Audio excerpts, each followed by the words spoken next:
Hey folks, so it is Tuesday, April 27th. Here's your forecast. This is a peer review day. So the first thing that you want to do is check to just make sure that your peers have their draft in your groups folder. So just go ahead and check that out.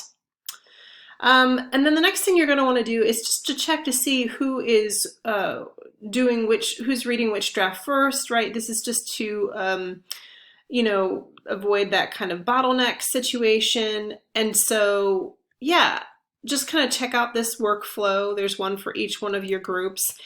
If you're in a situation where you can't find, let's just say that one of your people is missing and they're just not here today, just like skip over that person and go to like the next person you're supposed to review. Like that sometimes happens, and I just figured I'd save you time. Okay, so just go ahead and do that. It's totally fine.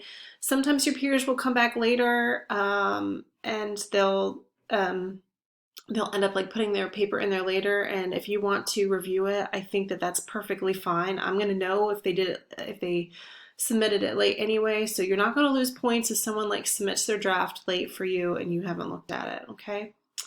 So just go ahead, check that out. And then just take part in a peer review. Remember, the first thing you usually do is to kind of like check to see what your peers have written in Slack about the questions they have about their paper, and then read their paper in Google Docs, and then complete the peer review form at the bottom. If you don't have the peer review form at the bottom, that's okay. What you can do is you just go all the way up to this sort of top of this form and get to the peer review handout, and then you can just go ahead and paste that into the draft for them.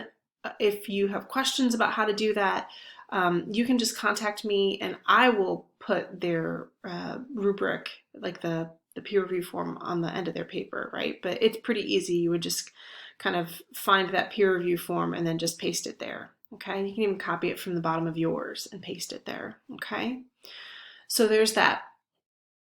And yeah, once you're done with the workflow and you've responded in terms of peer review, I think you should probably go back to Slack and just kind of share some of your holistic feedback with them, because I think that that's really helpful to do, because sometimes we think we're being super clear on the peer review form and we're not.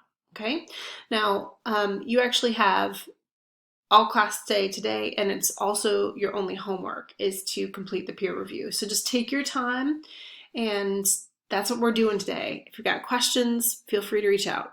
Cool beans.